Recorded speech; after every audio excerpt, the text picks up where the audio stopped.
these days just blend together since this quarantine. Yeah, it is Friday, isn't it? So another Friday edition. Are there days of the week anymore? Let's be honest. Is it just, yeah. As Sean Al-Shadi once said, time is a flat circle. Still don't know what that means. But anyway, joining me above me is Petesy Carroll, usual suspect. To I don't know what angle he's at, is Casey Leiden, director. And joining us this week is UFC bantamweight contender Cory Sandhagen. Before we get into the fan questions, Cory, how you been handling quarantine life? I know we talked a little bit about it before we went on, but how's life amid this pandemic? Yeah, not too good. I've been watching a lot of reruns of The Survivor. You guys watch that show? The Survivor? What is that?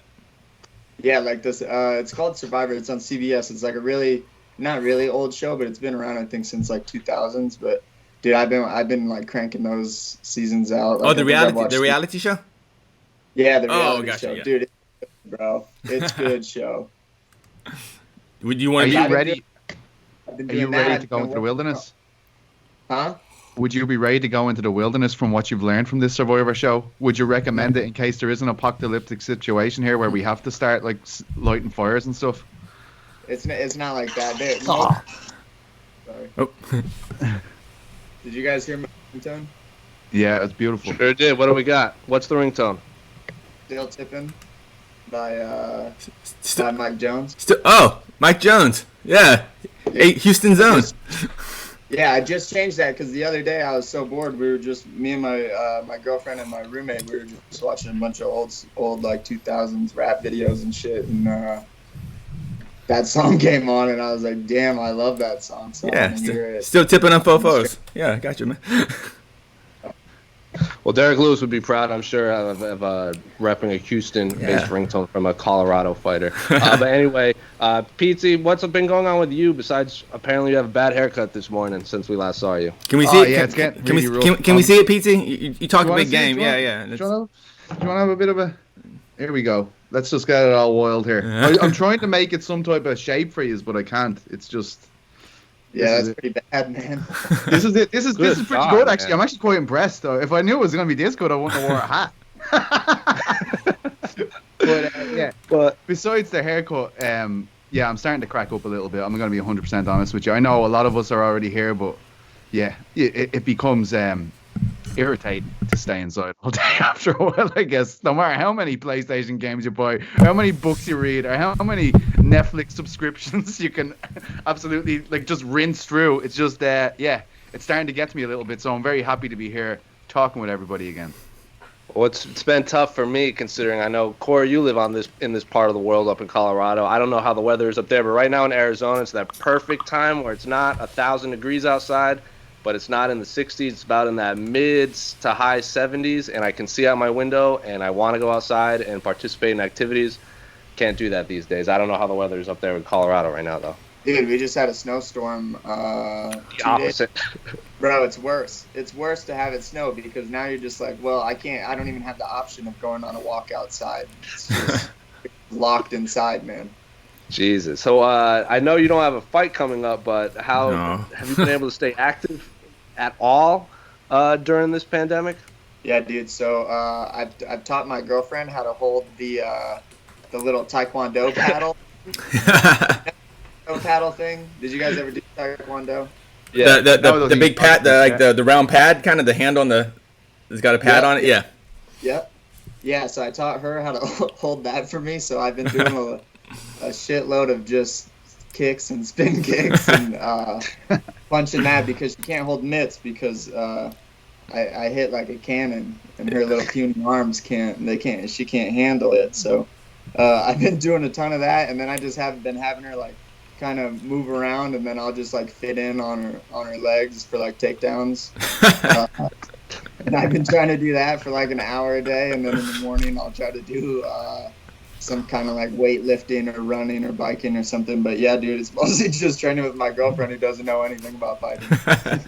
That's the best. The best kind of bonding for a relationship, I find, is to get into random jiu-jitsu matches when she's not expecting it.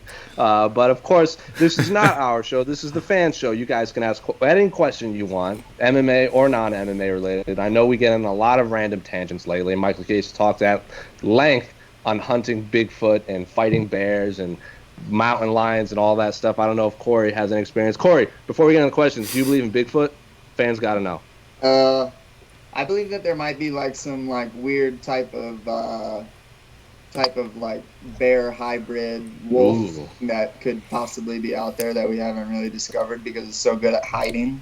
Maybe, you know, like I know that mountain lions only really get caught on like those little trap cameras that get put off by a sensor. So I suppose that there could be something intelligent enough out there to like maybe get away from those things. You think That's the answer we want to hear.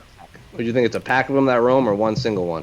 No, it's probably a mom, a dad, and then just maybe one child, one infant. Big Solitary. Bigfoot, Yeah. a little Sasquatch. Yeah, Sasquatch. One tiny Sasquatch. What was the name of the animal we discovered the other day with Mike Case? What was the name? Skunk ape, Cory? Skunk ape is terrifying, Cory. Wait till you get into that. That's a rabbit hole that I only began to go down. It's Ape. It's like a real one, or it's not? Oh, it's real. This one is real. It lives in the Florida. It lives in Florida in the Everglades, and they actually have a photo of it. It was in someone's bushes, and they took a photo, and it is absolutely terrifying looking because it's like it has the red eyes from the camera, and it's like scowling and like hiding away in the bushes. So definitely look up skunk ape because it's gonna bring you down a rabbit. shit! Oh, there it It's is. putting up on the camera right on the video screen right now. See, That's bro, more terrifying than my haircut. that's how these diseases start, though, man. Is people go on for stuff like this, and then they get attacked by something, and then they bring back all the shit that it had. Skunk ape virus coming soon. Just stay in the city, dude. Just stay in the city. And this is and this skunk ape is in Florida, exactly where they want to hold MMA fights. Right. So I don't want to Terrifying. say something, but anyway, bring on the questions, anyone. In case you don't tee them up, you can ask anything and everything. I know a lot of fans are gonna have questions for Cory about fighting, but you can ask anything you want. So Casey, director, All right. First play. question up. Let's get the boring fight questions out of the way. Woo! Here we go. From longtime commenter Trumbo, José Aldo versus Henry Cejudo. I'm going to say Henry Cejudo versus José Aldo because champ gets top billing. For Cory, who do you favor in this matchup whenever it happens? Which of the two would you rather fight and why? So, yes, UFC 250 is supposedly going to have Henry Cejudo put his bantamweight title on the line against former featherweight champion José Aldo. So this is in your weight class, Cory. Who do you like in this matchup, and who would you rather fight between the two? That's a tough one. I think Cejudo's probably going to win just because Cejudo's more in his prime than Aldo is, obviously. Who I would rather fight more? It'd be really tough to say no to a Jose Aldo fight, but also I think that, like, fighting Cejudo when he's kind of... How old is Cejudo? 31, 32? I don't know exactly, early 30s. I don't think he's that much younger than José Aldo, considering José Aldo started very young and he's been fighting for so long. Yeah, I mean, but he's probably got a lot of wear and tear on him. Oh, too, yeah. In the years of fighting. But I think I'd probably rather fight Cejudo just because I think he's more in his prime. He beat DJ, and I think DJ's the man. It was still really a close fight. I think DJ probably won. But, yeah, Cejudo just because I think that he's better, you know. Well, Right they are exactly the same age. They're both 33. Actually, Henry Cejudo is older if you go by months. He was born February in '87, and No, Otto's older. Aldo's 1 year older. This is just not updated. Yeah. Aldo's news. 1 year older, but only by a few months. He's not even like a full calendar year older. So it's that close. I know José Aldo did an interview with us, and he said he's only concerned about making the weight because he could beat Henry Cejudo with his hand tied behind his back. So I don't know if that's just talk or just confidence from José Aldo's part, but I like that fight. But I do want to ask you, when they actually booked this fight, as someone in this weight class, what were your thoughts considering José Aldo's technically coming off of, not even technically, he's coming off 2 losses, and he's 0-1 in your weight class? Yeah, I mean, I know that I should care more than I do. Oh, really? I don't really have an opinion about it. I think that I wasn't going to be next, so I could really care less who who was going to get it because I knew that I wasn't next. I knew that me kind of shooting for a shot was going to be a long shot, and so I didn't really care. I know that I'm still probably 1 or 2 fights away from there. No. Excellent question, excellent answer. Casey, what do you got? Okay. Oh, Cory, actually, because I know the questions because we don't have this later. But what did you think of Aldo just going down to 35? Do you think that's just a good idea? Because I mean, I feel like before everyone was like, "Hey, Aldo, go up to 55," and all of a sudden he kind of goes, "No, I'm going down," and we were like, "That's crazy." But then he made weight, and he fought an incredibly competitive fight. So what do you think of actually he beat Marlon? Yeah, but But what do you think of just Aldo's decision to go to 35? honestly, man, I think it's probably a pretty good idea because I think Aldo probably knows that he doesn't have a ton of more fights left in him. And making 135 a couple times probably isn't going to be too terrible. Like, you can probably just toughen that out for the next 2 years. But if you're a guy like me, and you're thinking about going down a weight class and you still have 6 or 7 more years in the sport, I don't want to do that for 6 or 7 more years. But if I had 2 more years and I had a shot to win a title, then I would for sure take advantage of that. So, I mean, I don't think it's a bad idea. I think Frankie's doing the same thing. I think that they're both smart about doing that. They know that they're not going to have to do it too many times, and they just have to suck it up. And there's a light that's closer to the end of the tunnel than someone who's younger like myself. So I think that it's a good move on their part. Cool. Thank you very much. What's our next question, Casey? From Eduardo Bueno. So, Cory, what exactly happened between you and Dominick Cruz? Did the UFC really offer you this fight? So, on one of our new shows, What the Heck with Mike Heck, Dominick Cruz spoke at length about this. He said he said that he turned it down. I'm trying to get this right because there's a lot of like he said, she said, and even Dominick Cruz, like there's a lot of miscommunication here. He said that you had said he turned the fight down, but he had never spoken to you, and he was told by Sean Shelby that if Sean Shelby went to him and say, "What fight do you want?" and he goes, "I want the fight that'll get me closer to the title." Sean Shelby said, "That's Peter Yan." He said, "Then I want to fight Peter Yan." And then he said, "Well, then he's fighting Marlon." He goes, "Well, I want to fight whoever wins that fight because I want to fight for the title next." And then he says, "We want you to fight Cory Sandhagen." He goes, "That's fine, but I want to fight for the title next. And if not, I want to be 100% if you want to make me fight a bunch of times before getting the title." So, as Dominick Cruz says, it's a lot of he said, she said, a lot of confusion on his part and in the fans' mind. So what exactly happened between you and this rumored Dominick Cruz fight? Yeah, so me and Aljamain were talking of fighting after we knew that Moraes and Jan got booked. So I was all for Aljamain. I was like, okay, cool, this is a good fight. Aljamain's ranked number 2. It makes sense. People are talking about him being a contender. So that makes sense. And then my manager or my agent told me that Cruz sent a message to Shelby saying that he wants to come back for that San Diego card. Whether that's true or not, that's what was relayed to me, is that Shelby said that Cruz wanted to come back and fight in San Diego, and that the fight that was most exciting would have been me and Cruz. Granted, I think I've been pretty outspoken about how much Cruz has been helpful in inspiring me a long time ago to get into martial arts. I've been really open about that. I was really excited to do that just because I think it would be so cool because 10 years or so ago when I was watching the WEC and I was just watching Cruz, and that was one of my favorite fighters. So I remember sitting on the couch and be like, damn, like, this is what fighting can look like. This is cool. This isn't what I see in like the basketball locker room when I'm in high school, you know, like this is different. So I think that it would be cool for like the me that was 10 years ago watching Cruz on television stand across from him in the cage now, you know, like that would be maybe a dream come true, you know? So, but that being said, I was really pumped about it. Right. So, when he told me that, I was like, all right, let's hope that Cruz says yes. And then a couple days went by, and I said, hey, is there any update on what's going on? And my agent told me no, and I was like, okay, well, maybe I'll just make a post and just be like, hey, because I wanted an answer. So I just made a post. I said, hey, Cruz, I said yes, it'd be an honor to fight you. waiting on you, or whatever I said. And then that next day or that day, I think I got a text from my agent just saying that Cruz changed his mind about fighting in San Diego. And that's what was relayed to me. So whether or not that's true, I actually appreciate that Cruz didn't just like call me a dumbass for like maybe that like what Shelby said was true or whatever.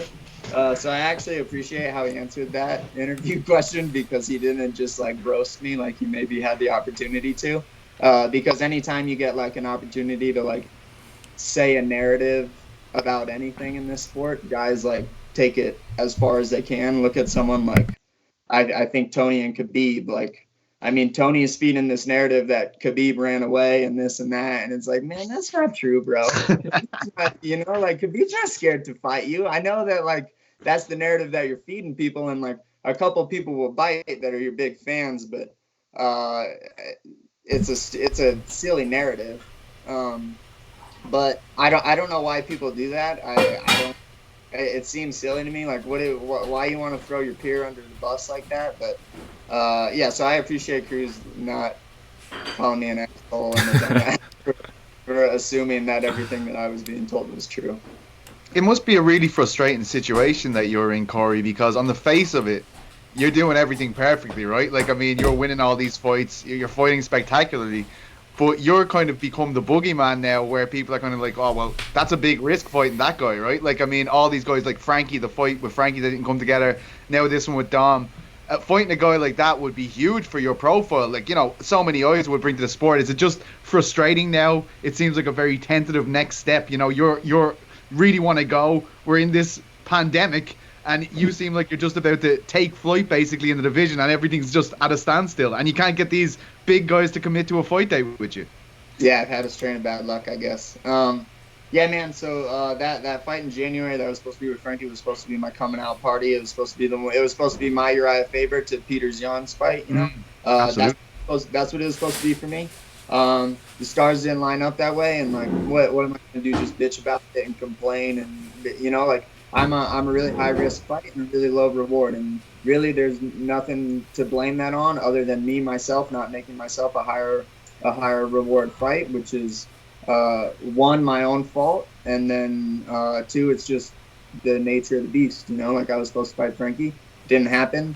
I was supposed to fight in May against Aljamain, that may or may not happen. So it's just how the stars line up, man. I'm not tripping over it. Every day I just try to get better, and I have a lot of faith that if I just keep doing that, then I'll be where I'm supposed to be when it's supposed to happen.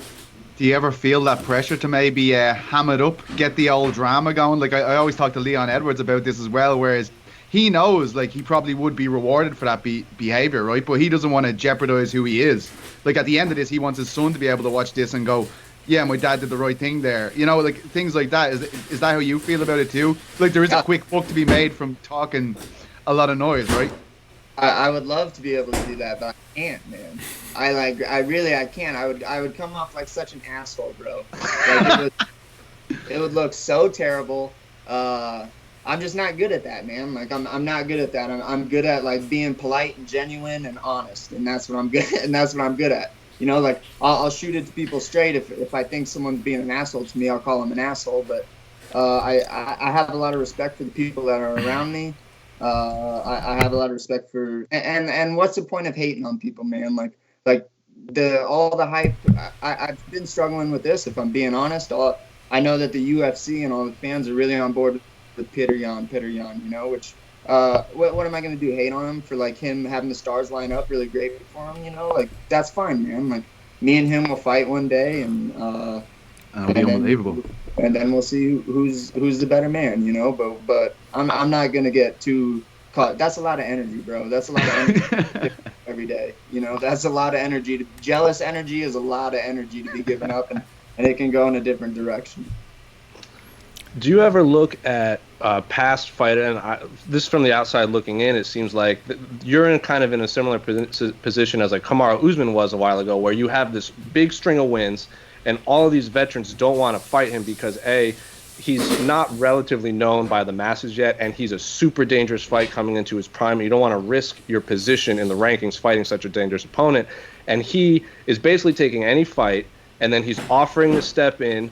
He cuts weight for them, even though he's not going to fight, to possibly fill in for Darren Till versus Tyron Woodley. And then he offers to fight in the January card that eventually fell out, like a month after he fights. So he's basically offering the UFC all of these this help, maybe cutting weight when he doesn't have to, offering to save a card, fighting in Chile when maybe he knows not a lot of people looking, and all of a sudden now they're granting him a title shot. Do you ever look at stuff like that where like, how can I help the UFC, because then down the road maybe they'll help me? Absolutely, bro. I'm cutting weight right now, so I'm ready for that May 9th fight in case José can't make it back into the States, man. Like, wow. I'm doing that, you know. Like, I'll be ready if they call me on a week's notice. I'm gonna be ready for that fight. It'll kind of suck not to have any training partners other than my girlfriend, but when they call me, dude, I don't want to be in a position where I'm like, nah, I can't because I was lazy. You know, that's not happening. That's not gonna happen for me. So, yeah. But as far as Kamaru Usman, man, you look at like a lot of the great guys that have done that. Like, look at like Max Holloway. Max Holloway has been a champ for a really long time, but he went through the same stuff. Khabib had a million fights before he got a title shot. So for me, it almost seems a little bit like entitled to even. Where'd Pete go, bro? Pete, where did he have to take? Pete's just like has to go. I don't know what he's doing. Oh, his computer's dying. Oh, you're on camera, Petesy. What's going on? We called you out, Petesy. What the fuck, Pete? You didn't want to listen to my story, bro? He wanted the charger because he didn't want his computer to die in the middle of your story. That's what he wanted. You know, I'm gonna go to a solo shot of Petesy right now, just to really put it on him. Can't even hear us talking, which is even funny. We'll just wait. Yeah, I for forgot me charge there, lad. Sorry about that. We're literally just talking about you for about 30 seconds. I was so interested in that answer as well. I was snapping. I had to go. I was like, shit. Oh, sorry about that, guys. Yeah, but anyways, man, you see a lot that this has been the situation for a lot of the great guys, and that's why, man, I think that skill speaks louder than any words and any action or whatever. You know, like as long as I got the skills when I need the skills, and as long as the opportunities keep coming up, and I put myself in a position to take advantage of all of those opportunities, I know that good will come for me. I fight and train with a lot of passion. I wake up every morning and I tell myself I'm getting better today, and I know that if I do that for the rest of my career, there will be no doubt that at the end of it I'll be one of those legendary fighters. Well, we're gonna end that question on that. Right? We got any other questions? I don't have a follow up for that one. We've done all the fight stuff now. Let's get on to Tiger King. Yeah. You guys think Carroll did it, bro? Absolutely, man. There's absolutely no doubt about it. How could you question it? Are we going to Tiger King, or are we throwing away the questions? Or are we just going to... How does Carroll kill someone though, dude? Like, she doesn't like knife him. Like, what does she do? She poisons them or what? Drug them first, man, and then just, you know, I don't want to ruin it. Jose still hasn't watched it yet, even though it was his homework for this week. But yeah, absolutely, you drug them first, then you know you can do whatever you want. Just drag them in there. But like, how do you think she did it? You think that she like strangled them or what? No, you know what she did. She has those animals, Cory. She just drugged them and then just dragged them in there and was like, ringing the dinner bell, baby. In they go. Yeah, you might be right about that, because I was like, man, she can't kill no one, bro. What is she gonna do? She's not the most physically fit person in the world. That is correct. She is definitely not. Even if someone is drugged, bro, what is she gonna do? Like, strangle him to death? Like, do you think that she has that in her, bro? I don't think so. I've done some pretty weird shit when I've been drugged.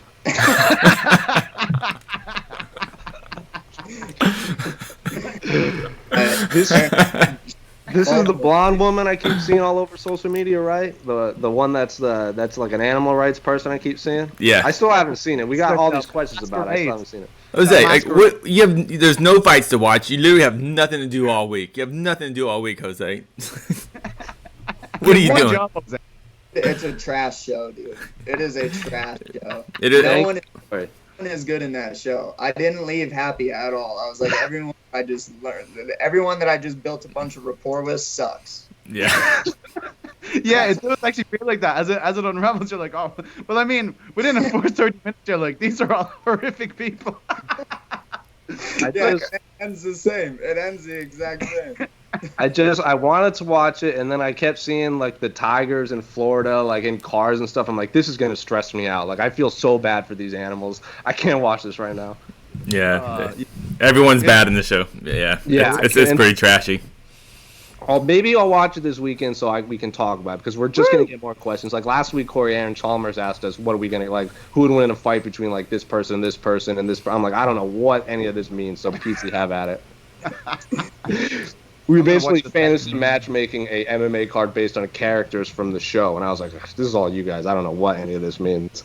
I bet the sequel that they're doing, the second series, I bet you it's a complete flop because we won't be in a pandemic by the time it comes out. Like, nobody's gonna watch it. It's like, why the fuck did we watch that? You know, the timing was very good for the release. I don't know, it felt like it was the right show at the right time. Do you think Carroll's behind that too? Wait, Carroll's behind the pandemic? Yes. Yeah, of course. Yeah. That's it. Well, you're saying that Cory thinks that she drugged someone, so maybe she's good with the science. We don't know. She's got a lab and making these viruses just to prop up her reality show. She's probably a producer in the show. We don't know. A serial killer version of Heisenberg, nearly. Good God. Anyway. Casey, we got any more questions for Cory? Fight or not fight related? There's a couple more fight ones. Let's get these out of the way. Hashtag the A side from Sean Denny at Denny Rants, longtime submitter. How would the current top? This is an interesting question. How would the current top 5 135ers have gone on in the WEC? So Cejudo, Moraes, Aldo, Jan, and Cory. Any dream matches you'd like to see / compete in? So you did mention the WEC, Cory. How does this top 5 of the UFC right now stack up to the top 5 of WEC past? Or are there any matchups that probably won't happen in 2020 or 2021 and beyond that you would have liked to see between this top 5 and that top 5?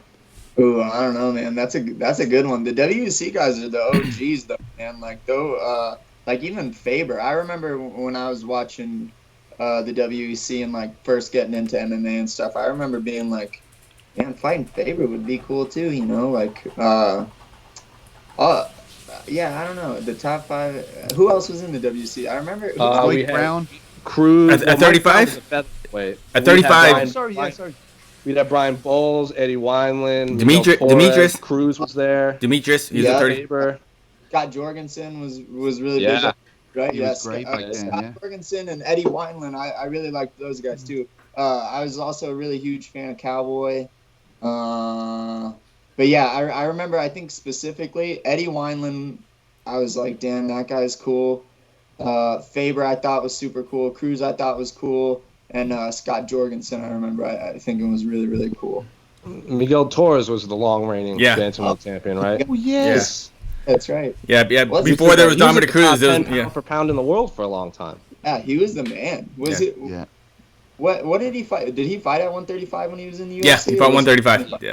He had 40 fights, right? By the time he came to the UFC, he was already definitely on the back 9 anyway. Back 3 maybe. Yeah. He had already been to the top of the world a few times, and then he came to the UFC, right? He was a long-standing champion. Yeah, he was the original Dominick Cruz in the sense that he was the first kind of established the 135 division on a national level. Man, I can remember with WEC, we didn't have it on TV over here. So by the time it came to, it was on TV. We were aware of the fights. We'd be reading the articles about. Say Faber was the poster boy and stuff, and then Aldo burst into the scene. And he was taking care of everyone, and I can remember they started showing them then after all the guys got signed. They started playing them on European TV on Extreme, at 3 o'clock in the morning. We'd be all staying up to watch them every night, trying to catch up on all the fights that happened. It was a brilliant organization. Jesus Christ, the flagship for all the lighter weight divisions. You got to remember that a few years before that, the UFC didn't want even the lightweight division there, and then they go and buy up this organization that's just lighter weight fighters at that time. Anyway, I know it did once have all the other weight divisions. Absolutely unbelievable. And the stars that come from it, they're still active in the divisions. It's a brilliant organization. Yeah, Eddie Wineland's still in the UFC, so that's a fight that could actually happen. Yeah, he swings bombs, man. Wasn't he scheduled one recently? Eddie Wineland. And so I don't know off the top of my head. I think he did. I think you're right. I think he has been pretty active. I think he has been fighting. I don't know that he's been fighting, or maybe he did have a fight. I know that he was scheduled to fight someone, but you know what those guys should do is they should create their own little WEC after in about 5 years when they're officially all retired, and then have like an old man's WEC. I would watch that. Oh, you like that idea? I can remember Coker. They were saying that to Bellator for a long time. They're like, why don't you start a veterans Grand Prix or something? Because people are getting so annoyed about, say, the likes of Royce Gracie being at the top of the card when he's in his, twilight years essentially as a competitor. Like, I mean, do you like the idea of a veterans pool fighting each other? It's a bit of a wild one. I hate that idea. I hate it because it takes away from like publicity that us younger guys could have, So I hate it from that perspective. It's like, man, like I know you were a fan of all of these guys, but get some new favorites, Yeah, we're meant to be like this is sometimes I think that something that gets lost in MMA is like the Spartan aspect. Like we should be always trying to watch the best fighters in the world. We should be trying to watch the elite guys versus the elite guys, and then I think only Habib was talking about it. It's like name versus name is what people seem to want more so in combat sports, right? They don't really get a thrill like we do maybe out of watching just the best fighters in the world fighting, no matter what their stock internationally is. Yeah, I mean, I think that's a problem just because I think that they're creating a culture of people that just want to kind of watch bloodbaths, which is cool, Like I know that's exciting, but that's gonna happen on its own. It's a different thing, yeah. Like you don't need to really do that. Like I think that if people were at a bar and they were watching two guys fight, because really, I mean, like compared to other sports, no one really knows who we are. Like you ask someone who like 5 guys on the Broncos are, and they'll be able to rattle them off. You ask like the average person 5 MMA fighters that they like, they're not going to be able to say it, right? So like if they're watching on TV and they're watching and they know because of the culture that the UFC has built that those guys that they're watching are the best guys in the entire world instead of just 2 huge names. I think that it's creating a better culture. I don't know if it'll pay out as much, to be honest. But for me, it's more, I mean, just me being like a martial artist, that's what I want to see. I think that that's probably what you guys want to see. But I mean, I know that there's a business side too. It's entertainment sports, and that's what it is. Plus, we need these veterans versus, like, I know Casey is a big fan of vet versus prospect fights. Oh, but that's different. That's different than Royce Gracie and Ken Shamrock fighting when they're about 70, Well, I don't think they should be fighting, even if there was like a master division. Like they shouldn't even fighting in that either. Oh no, of course not. But like we're trying to have a bit of fun here. Sure. Knife fights in the UFC, please. Oh, the other 2 top 35ers people forget too were actually Demetrius Johnson and Joseph Benavidez. They were also top 35ers at the point too. Was Pickett in WC? Pickett. Didn't Pickett beat Demetrius Johnson in WC? Very early. Well, I don't think they should be fighting. What do you say, Petesy? Was it in WEC or was it in UFC when Pickett? I think it was in WEC, and then I think Mighty Mouse's last loss before Cejudo was to Cruz, wasn't it? Yep. Yeah, there you go. So top 35 has been not even low key, a stacked division for a long time. Oh, and the Eddie Wineland question. Cheeto Vera, right? He was supposed to fight last week. He was supposed to fight on the Ngannou Rosenstruck card. Hey, that would have been some fucking fight, wouldn't it? Holy shit, that's a good fight. What do you say, Pizza? Oh my God. Was it in WEC or was it in UFC? Because Wineland looks unbelievable, right? Like Wineland can look unbelievable. I know he's lost some fights, obviously. Like his record has a lot of damage on it, maybe, but when he shows up, unbelievable, man. He puts on a show. That guy. He's swinging from the hip. It's outrageous when he's on song, man. He was supposed to fight last week. All right, next question. Next question, Casey. Wait 1 second. That was a good question, Sean. I enjoyed that one. Nice one, Shawnee boy. You don't always ask the best questions, Sean, but when you show up, you show up. No shade to Irish people on this. Now. Relax. From Grin N on the site, insanity. Why are so many MMA fans so quick to pounce on and blame a fighter who pulls out of a fight, whether it be due to injuries, health, or specifically COVID-19? People worldwide are being encouraged to stay home and maintain social distancing as much as possible, but MMA, and in parentheses, UFC fights, are somehow the exception. Please explain this absurd mindset. Cory, you rock. I'm excited for your upcoming bout against Aldo once there is some normalcy back in the world. So thanks, Grin N, for the question. So yes, Cory, you touched upon a little bit when you were talking about how fans are now saying Khabib is afraid to fight Tony Ferguson, which you said, which we can all agree on, is a ludicrous idea. But why are fans so quick to blame the fighter when a fight falls out? I don't know. Are they, man? Sometimes I wonder. I wonder how much of that is real and how much of that is just people reading a negative comment and then just replaying that negative comment over and over and over again.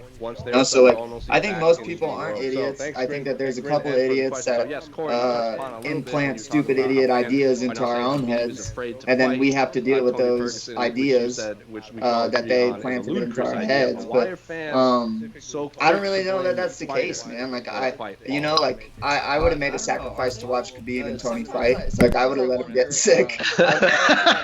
Because they needed to see that fight. It's a bummer that it's not happening, but that's kind of the only fight that I think is a major bummer that isn't happening for me personally, even and as like a fan. But I don't really know that that's the case, man. I think that people read a negative comment online and then it's like it sticks out, so it replays in their head over and over again, and then they start to think that everyone else is thinking the same way, and I don't really think that that's the case. For me personally, I don't even read those comments. I don't even want the positive ones or the negative ones going to my head, because I mean, even a positive comment, man, like how much does someone really know about me anyways? You know, like like they can't really speak too truly because they don't even really know what I'm doing. So even the positive ones you got to be careful with. The more value you give to the positive ones, the more value you give to the negative ones. So I don't even know that that's happening. They start to think it's actually like, I mean, you're dead right in what you're saying. Like, I mean, people tend to like, for me personally, you know, they could get like 50 nice comments and they get one bad one, and that's the only one they think about. You know what I mean? I think that's. It's crazy, bro. I used to read all the comments, and then I'd be like, oh shit, man, people like me, and then I'm like, damn, what an asshole, man. Like, does this guy really think that like I cut 30 pounds? You know, like what? Like for some reason, little shit like that will bother me, and I'm like, fuck this, I'm not reading these anymore. Yeah. Good. That's some fine logic. Well, I wish more fighters were like you, because a lot of them will like screenshot and share. Or they'll get in arguments in the comment section, this and that. It's when I see that, I'm like, I'll be like, listen, I don't want to say a fighter's name, but I'll be like, why? Like, what are we doing here, man? Like, you don't even know that person doesn't even have a profile photo, and you're getting into an argument with him. Yeah. The one thing I will say, there has been a bit of I felt anyway, and maybe I could be putting weight on the wrong things or whatever, but I felt like there has been a bit of a vilification of Khabib Nurmagomedov because of this decision. Like, I mean, even when I'm commenting a situation online or whatever, people are like, you know, these guys should fight. I'm like, this is an elite athlete making a choice for his family's health, you know, and stuff. You know, it's more than just a fight. You know, the guy is more than a fighter. And people are like, these are fucking elite athletes, you know, these guys this is cage fighting. What is there to be afraid of? And you're like, really? Like, I mean, the fans, sometimes I just feel like they don't value the athletes as much as they should with these kind of attitudes, you know?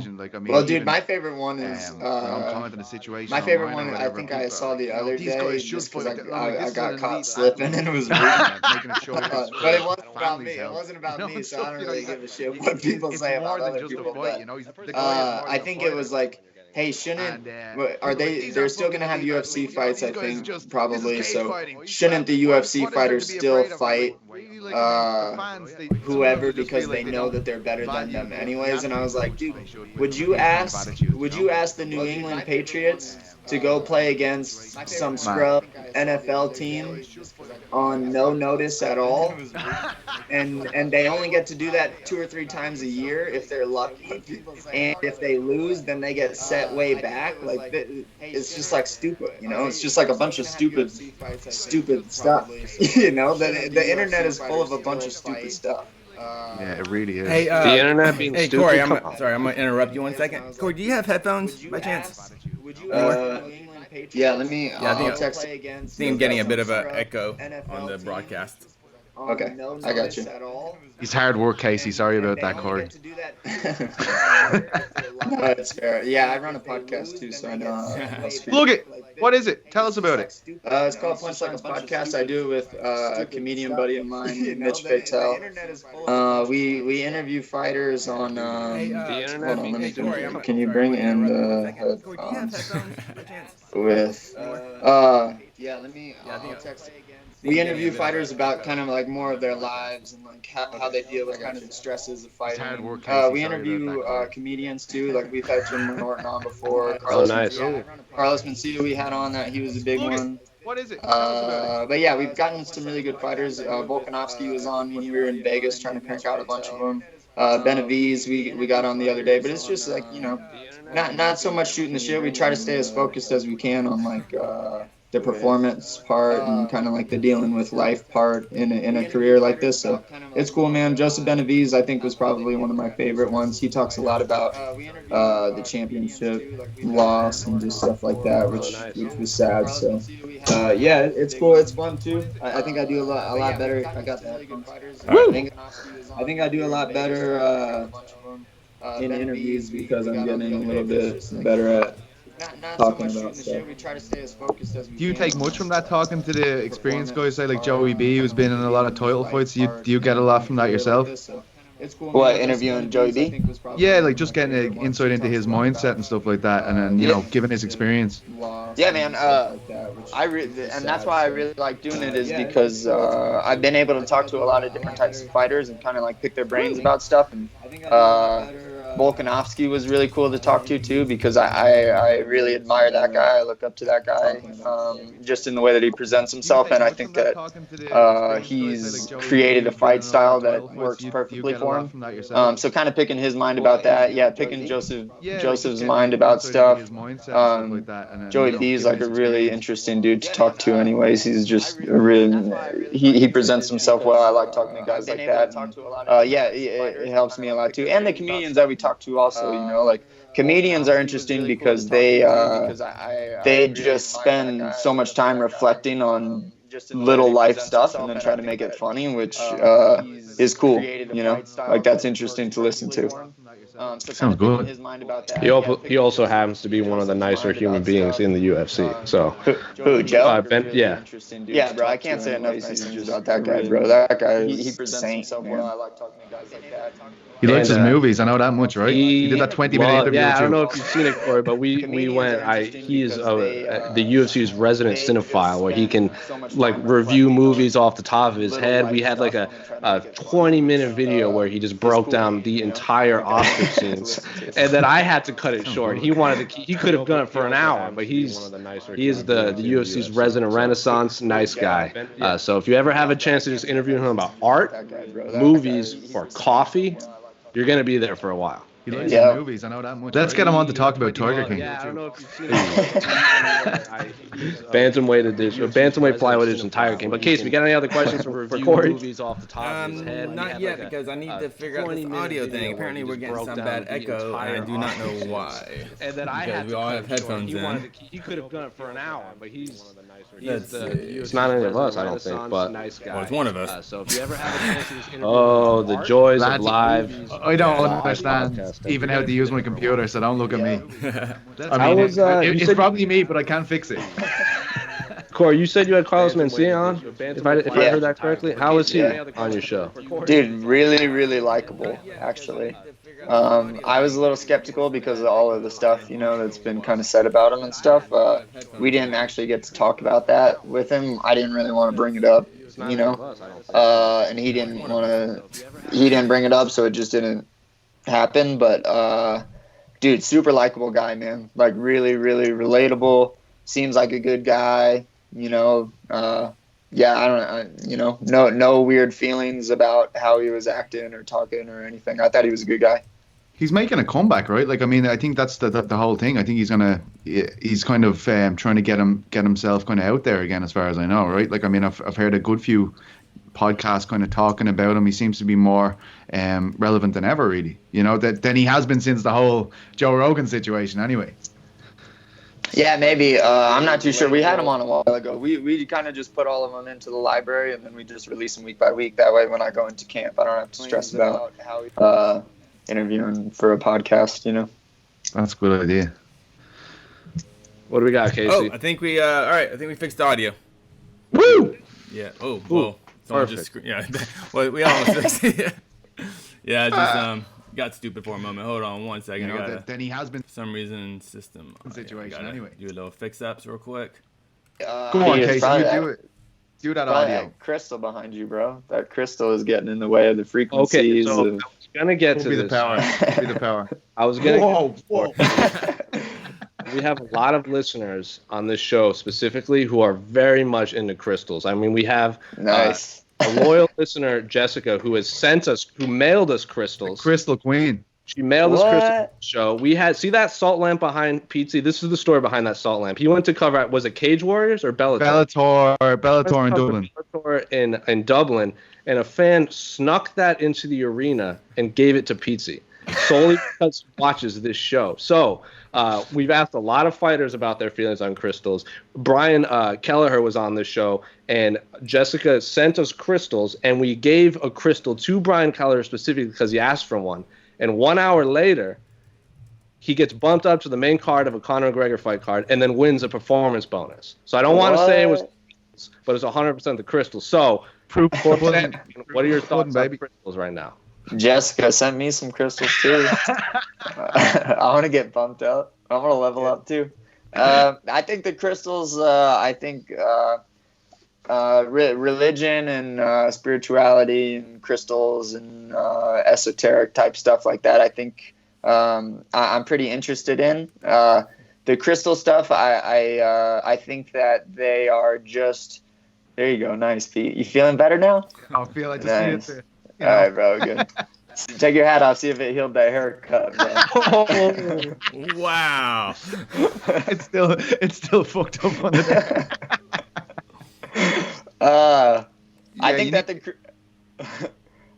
the crystals and stuff are they're just good triggers, right? So like I think that if you tell yourself that this crystal means love, and when you carry it around, you remind yourself that you should be full of love, then cool, But it kind of I don't think that the crystal itself has any meaning. I think that you could probably take like a paper clip in your pocket, and if you assign it the meaning of like you showing compassion to the people that are around you, then every time you feel that paper clip, that's going to be the case. So I think that that's kind of more the psychological part of it, maybe. I don't know. I set little reminders on my phone. So if I suddenly today, right, we'll call this Rock, we're going to call it Cory from now on, and I'm like, all right, every time I touch this crystal, my hair gets better. Will that make my hair better if I believe it into existence? No. Ooh, all right. Well, that's a good question. No. All right. Yeah. Okay. So that's a good question. Does that part actually enter into like a physical will it trigger? realm? Will it make it happen? Take it over. Well, because we gave Brian Kelleher, I gave him a random crystal. This was right after official weigh-in. So this is when Tiger's Eye. It was not random. It was Tiger's Eye. Okay. It was not. No. First we thought it was pyrite because I don't know if you've seen Jared Cannonier carries around pyrite around his neck too, and he has crystals in his pocket. I gave him a crystal what I thought was pyrite. This was right after official weigh-ins, and then later on we found out it was Tiger's Eye. And we were reading what each crystal does. Jessica sent us like a pamphlet of what each one is supposed to do. And it said it will bring like monetary fortune and luck. And that's why I'm saying like an hour later, he bumps up to the main card and then wins the $50,000 bonus. So I'm not saying it was the crystal, but it was 100% the crystal. Basically a double blind test there is what we're trying to say. Like, we sent him in thinking he was going to get the healing power of pyrite. Turns out the Tiger's Eye gave him wealth instead. So, I mean, the proof is in the pudding. Once again, Cory, we're going to get you some crystals. Well, give one to every fighter after they weigh in, and then we'll see if there's a performance bonus for each fighter on the card, and we'll see if it's good.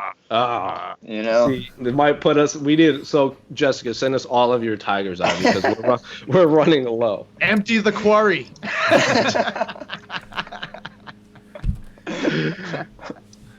Casey, we got any more? Yeah, we got a couple. Now that we have this audio, someone in the comment section saying the audio is now crystal clear. Thanks for the best plan words. Yeah. All right, what we got here? This is kind of a semi-serious question. Well, yeah, it is serious, but yeah. Okay. From Trumbo on the site, fighters' health insurance question for Cory: do UFC fighters only have health insurance for the UFC related to fighting or booked fights? During a health crisis like this seems to loom large. Do most UFC fighters have their own health insurance plans? Is the UFC doing anything for fighters with regards to this current situation, if you are at liberty to say? So very interesting question, Cory. I don't know if you are at liberty to say, but like, so yes, we went from talking crystals, Hey, to health insurance. do more famous fighters get more interesting questions than this? No, I'm just playing. I have my own health insurance because I don't want to get like a car accident or something weird happen and then me need that. But I have like the lowest of the low paying health insurance that someone can buy. But yeah, the UFC will take care of you really good after your fight and anything that happened in the fight. So they've done everything that I've ever needed. I broke my thumb in one fight, I broke my nose in another fight, and they cover all of that. You don't have to pay for any of that. But no, if you were to get like terminally ill, then I think that would be on you. So that's why I have health insurance. Jesus Christ. What? I'm just laughing. That was it's a pretty morbid answer to the question, but you know, it's the health insurance question, the question itself that was already making me chuckle because I could see you looking at it and going, well, look at his eyes lighting up to talk about this. Oh yes. Actually, I got a question that's on the from the YouTube comments right now. Here we go. It's gonna be on. It's on this. Can you read that on the screen? Oh, look at this. From Oliver Ursel on the YouTube comments: with coronavirus damaging future UFC events for the next 2 months, would you rather wait for Khabib versus Ferguson, guys? Champion gets top billing. Would you rather wait for Khabib versus Ferguson for 5 months or wait for Cejudo versus Aldo? Personally, I would want Aldo versus Cejudo out of the way. Yeah, I don't know. You know, like I think that the UFC has a really cool opportunity with all of this. I think that they already canceled the NBA season, so they're probably going to cancel all of the other seasons in sports. So I think that what the UFC is probably, I mean, they have a really cool opportunity to be the only live sporting event on television because I don't think that they depend on. They depend on the whatever it's called when people come doors. How much what's the correct terminology? The gate. There we go. Yeah, the gate. I don't know that they necessarily depend on that as much as the other sports, especially basketball where they're having like 2 or 3 games every week. So I think that that's why they canceled that. Baseball is going to be in the same boat, and I think that football will probably take suit too. Who's going to want to watch football if there's no crowd? Where I think that MMA is a little bit different. There's no home team. There's no away team. There's no real team that you like. You have favorite fighters, but it's not really team based. So I don't think that there's a huge necessity for an audience. So I think that probably for the rest of the year, or at least until I would actually probably estimate till the rest of the year, that the UFC is not going to have an audience, and they're going to be played on television, and they're probably going to be the only live sport on television, at least in the US. So I think that they have a really cool opportunity if they play it smart, but I mean, I would rather just wait 5 months to watch Khabib Ferguson fight. I think that they're going to go on with these fights. I think that they should probably wait until most of these shelter-in-places end, though, until we can actually start training with training partners and not the girlfriends in our basements. So I think that when that kind of happens, then that will be the best decision from the UFC, to wait probably till June or July so that guys can actually train and actually look good in the fights. You don't want a ton of guys gassing out and fights being more boring than sometimes they already are. So that would be my statement to the UFC, is I would like to see that happen. And then for the rest of the year, the UFC is going to be the only live television show. So, I mean, that could really blow up MMA, I think, if they do it in the right way. So you're telling us you don't care about Henry Cejudo and Jose Aldo?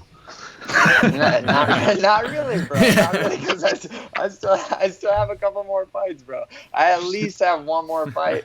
But like I said, I'm still going to be on weight. So if Aldo can't make it back into the States and Cejudo has no one else to fight, then I'll be there waiting for him if he wants to. I don't know that he would take that fight though.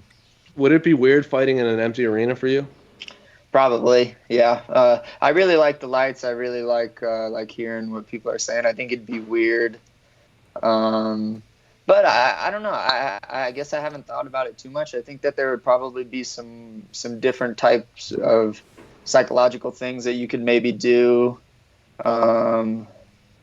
where like the judges could maybe hear the punches land a little louder. The judges would probably be able to hear our corners a little bit more. We have our corners kind of coach the judges a little bit, coach the referees a little bit. So, I mean, I guess it could be beneficial.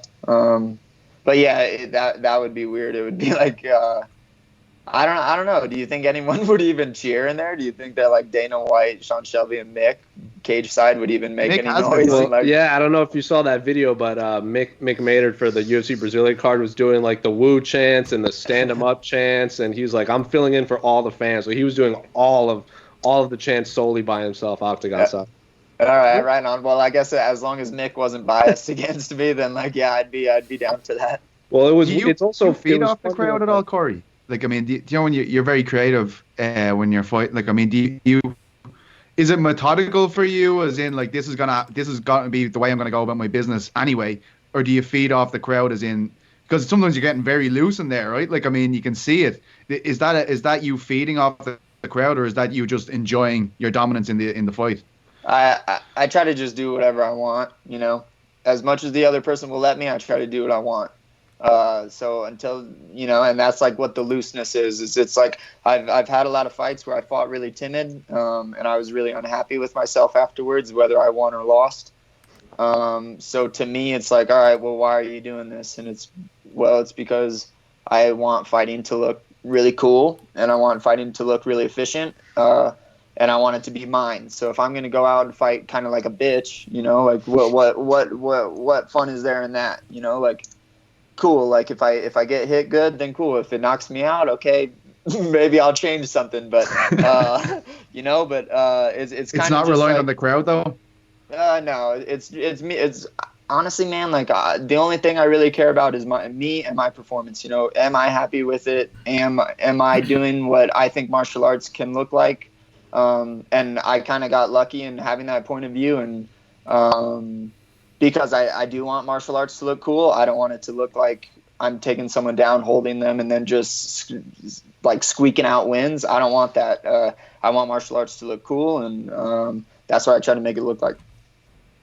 Do you like watching yourself back when you like replay your fights? We had Anthony Smith on this show, and he said every time he watches his fights, he thinks he sucks at fighting. Even when he knocked out Shogun, he goes, "I'm terrible at fighting." Like, do you have that same mindset? No, dude, I'm my favorite fighter. Yes. I'm my favorite fighter, bro. I work too hard to not be my favorite fighter. You know? Yeah, like I'd love to watch myself back if I was Cory. That would be amazing. Yeah, I'd have a party. And that I don't think that I'm the greatest in the world. Like, I think that I still make a handful of mistakes, but I go out there and I take a lot of pride in me being able to do what I want in there, because I've worked so hard, and I know that I can get myself out of whatever trouble I find myself in, and I like to watch that against another person, and I like to watch like, oh look, I knew more than this guy, or I must be doing things really right in order for me to be able to do that to this guy, you know. So I was being a little sarcastic on me being my favorite fighter, but I do really like watching my fights. That's a good answer. Well, we got to. Casey's notified me that we're going to do rapid fire for the last few questions. So, Casey, what do we got? Hold on. All right, here we go. Let's keep it kind of quick. Wait, we're going to restrict ourselves to like 5 seconds, yeah? All right, from Godzilla Hard Drivinson on Twitter. In theory, if the average life expectancy goes up significantly in the next 100,000 years, how old would the oldest MMA professional be then? Older than Ken Shamrock? 73. Next question. I don't even know what this question means. Yeah. Yeah, you guys sent me these questions. Goes up significant. I don't know, man. Yeah. I don't know. Pass. From Jones Eats Cormier, D&D champs. Greetings, A, B, and C sides. Thanks for keeping the content up. So what D&D classes would the current UFC champs be and why? The people want to know. P.S. Esther is the best. So, yeah, shout out to Esther Lynn, behind-the-scenes photographer extraordinaire. So, Cory, I don't know if you're a big fan of Dungeons & Dragons, but... Oh, shit. So I'm not. I know nothing about I it. don't even know what it is. You don't know what Dungeons & Dragons is, Pizza? No. Man, well... Next question. Yes is the answer. Next question. All right. Well, they'll all be fighters. I know that. Because that is a class of Dungeons & Dragons, by the way, fightings. Yeah. Okay, and our final question is, where'd it go? Here we go. Final question for Cory. Oh.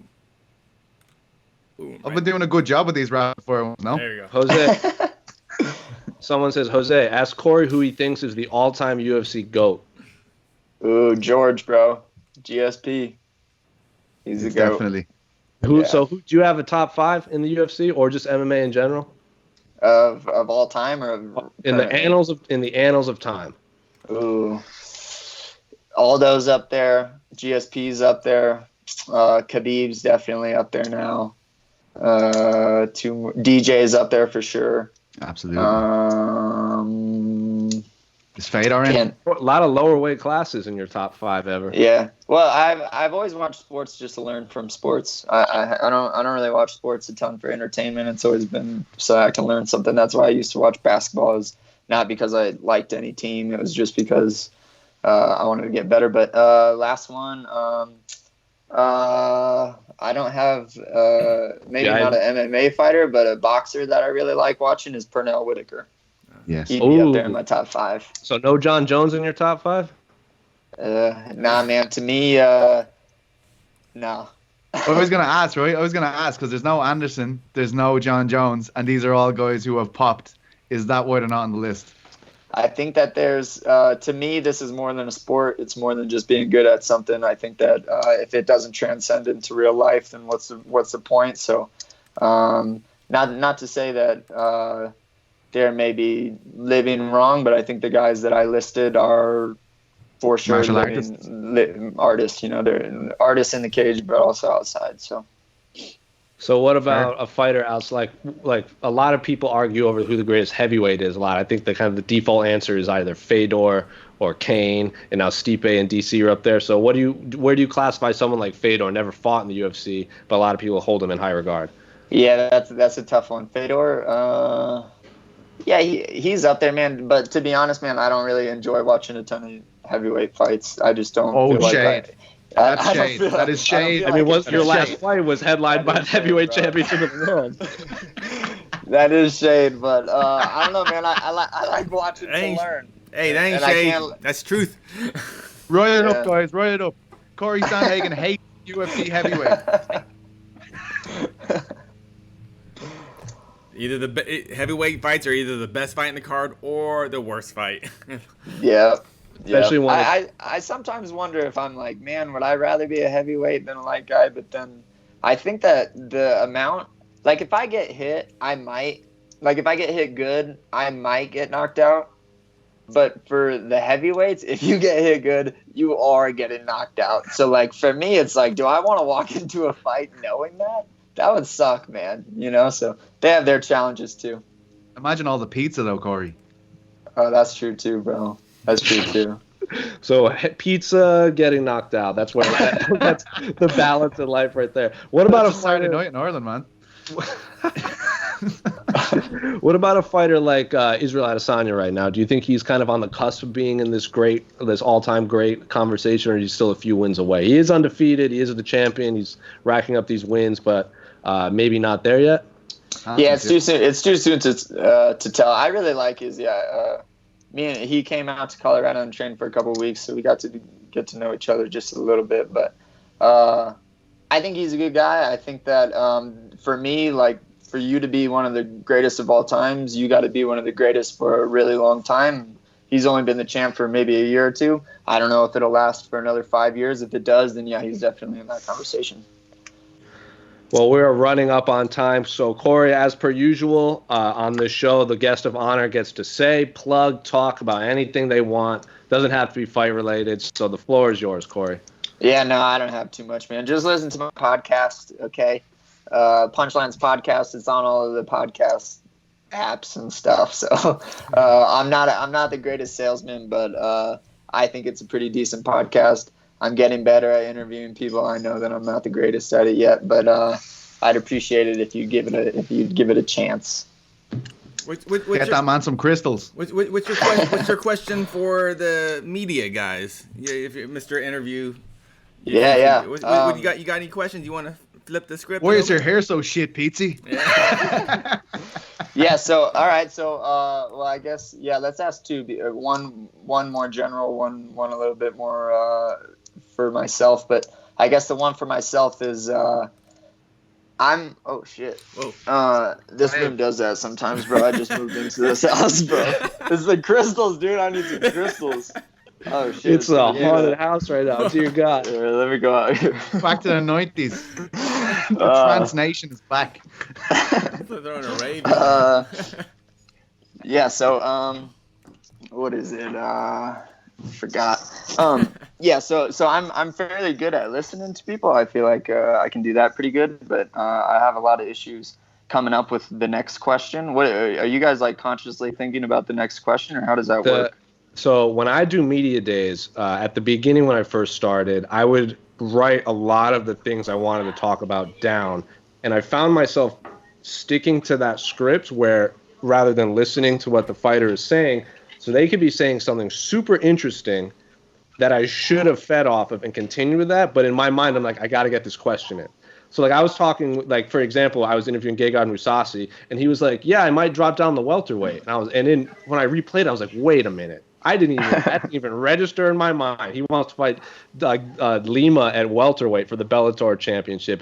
But in my mind, I wanted to get this next question, and I completely missed that. So I would say listen to what they're saying and maybe have a bullet point in your head, but you don't have to stick to it. That's just me personally. Yeah, okay. That's exactly what I do. I'll have, like, say, for you today, Cory, I'd say the one question, I think, because you're not doing it for yourself, you're doing it for everyone that's consuming the stuff. So everyone that sees you on today knows that we had the Dominick Cruz article yesterday. They want some clarity on that. That was the only question. I was like, we need to get Cory to comment on that. And then afterwards, shoot the shit. In fact, usually shoot the shit a bit first so they're cool with you. They can have a bit of fun. You get a bit of momentum going, and then hit them with the question that people want. And then after that, just go back to shooting shit.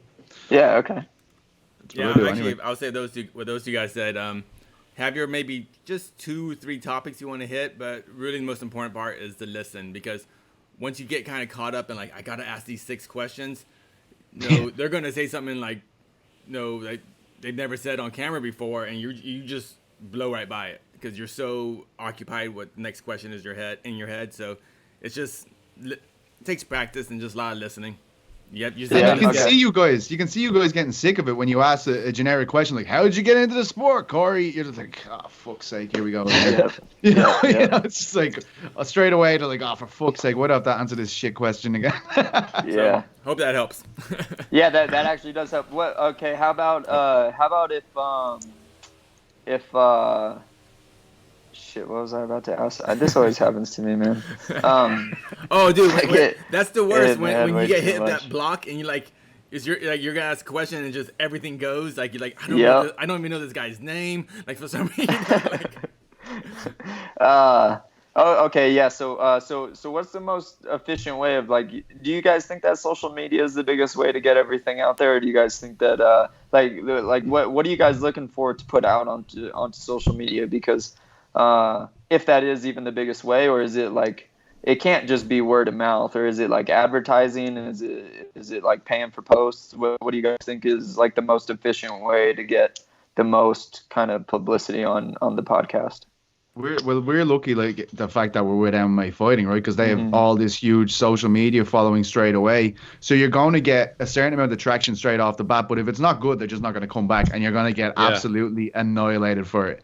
So it's like social media definitely has been for the spread of our podcast. Definitely with a huge following like MMA Fighting has, you know, it's a huge factor. I don't like social media. I actually hate it. Like I don't like it, but you need to. These people actually like kind of, you know, they're supporting your career by tuning in and listening to your product. So like, you know, you do have to, you know, interact with them to a certain degree, because that's where your fan base is, or your listeners, your following are all there, and they're the people who are supporting your career. So I feel like you gotta stay up to date. Like if there's something happening, they expect you to be talking about it. So that's all I do. I try to stay away from that. Other than that, I just put up pictures of my dog.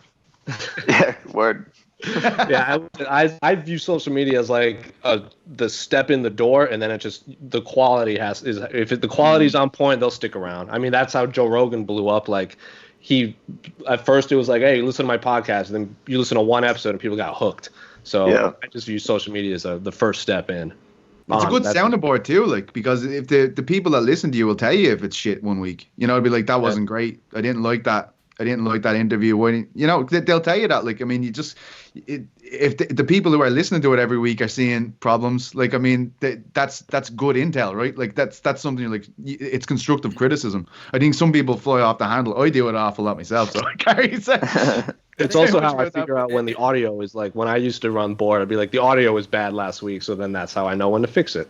Yeah, criticism's tricky. You really have to look for good faith criticism, because I go through all the comments while we're doing the show, and like 90% are just ridiculous.